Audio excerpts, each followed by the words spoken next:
Karyn Bryant for MMA H.E.A.T. I'm here with Dana White, UFC President, and we've got the biggest fight of the year until it gets to the end of the year show.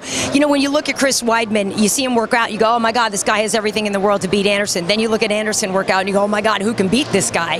So how do you see this playing out? And if Anderson loses, you're saying he would get an immediate rematch? Yeah, I don't know. It's interesting. Obviously, so many fighters respect this guy, so there's something to that. I mean, all the best guys in the world think that he's going to win the fight.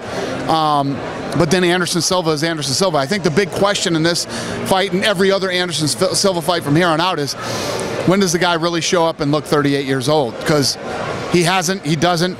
He does things that other people can't do. He's an amazing human being, an incredible athlete. But I'm looking forward to it. It's going to be fun. How many fights will we actually see from Anderson? How many more has he signed on for complete? Signed a 10-fight deal.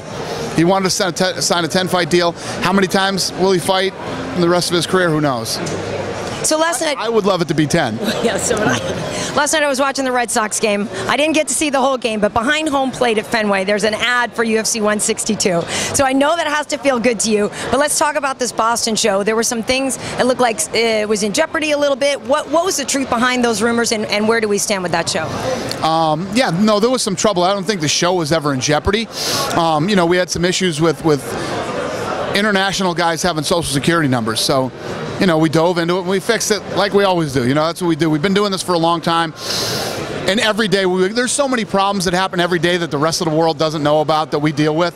So the ones that become public and look at everybody like, oh my God, this is fucking crazy, it's the worst thing that's ever going to happen. No, we're good at dealing with problems. Speaking of international, you have recently announced that you've got the tryouts going on in China. So MMA H.E.A.T has actually got a relationship with some fighters over there. We know the scene a little bit. We know it's young. People think about mixed martial arts coming from China, but it's a young scene. So how will TUF work? Will it be the same kind of format and the same program that we're used to seeing here? Yeah, their traditional martial arts is very old. Mixed martial arts is very new. And that's why we're doing this. We go in there and we cultivate the market like all the other markets we have around the world. And yeah, it will be very close to the same format of the Ultimate Fighter here. It'll be a little different, but yeah, it's pretty much the same. Nice. And I want to talk about Mark Munoz. He's been very candid about the depression he had after losing to Chris Weidman, kind of went into a tailspin. I'm curious, I know obviously the UFC has an insurance policy and you help fighters. Is there any kind of mental health element to that for fighters? Because certainly it has to happen more often than not, that guys kind of, you know, go into a little spin after losing a fight. It's a good question. It's one of the things that I talk about in the Ultimate Fighter when guys come in. I don't just talk about, oh, you got to be talented and be the baddest dude in the world to come fight here. You have to be physically, mentally, and emotionally tough enough to fight in the UFC. People don't understand how big that really is.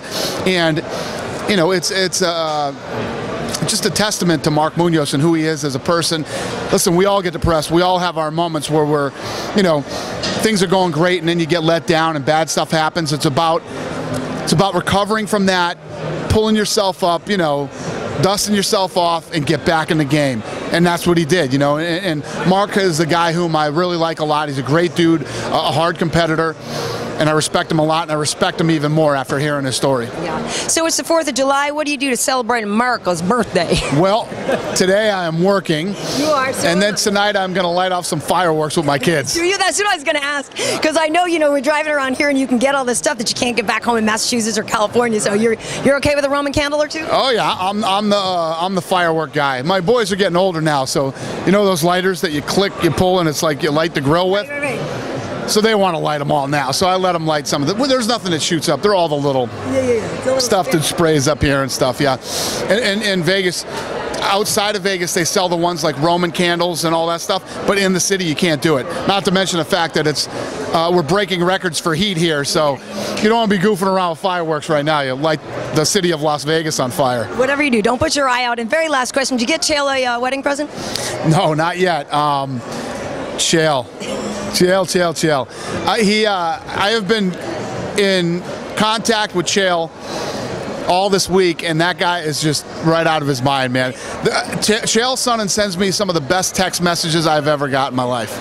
And I know he's sending them half the time from the desk when I'm sitting next to him, so I know this. Probably. Awesome. Dana, well, congrats on an event that I know is going to be fantastic. Expo Week, it's blowing up, so congrats, and have a good time. Thank you so much. Hey, this is Dana White on MMA H.E.A.T. Happy 4th of July, everybody.